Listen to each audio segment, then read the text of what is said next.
வணக்கம், வாழ்க வளமுடன். நான் உங்கள் ரேவதி ஜெயராமன். இன்னைக்கு என்ன பார்க்க போகிறோம் அப்படின்னு பார்த்தீங்கன்னா, நன்னெறி சிவப்பிரகாசர் எழுதிய செய்யுள் பார்க்க போகிறோம்.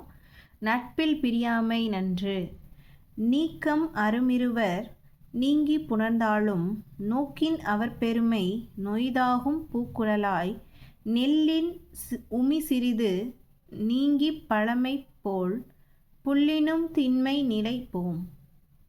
பாடலோட பொருள்: பூக்கொலை முடித்த கூந்தலை உடையவளே, நெல்லினின்றும் உமியானது சிறிது நீங்கி முன்போலவே கூடினாலும் முன்பிருந்த வலிமையின் நிலை போய்விடும்.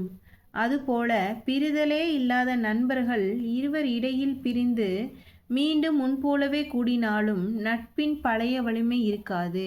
அதாவது, இடையே பகைமையால் பிரிந்து கூடும் நட்பு முன்பு போல் உறுதியுடையதாக இருக்காது என்பது கருத்து. நன்றி. வாழ்க வளமுடன்.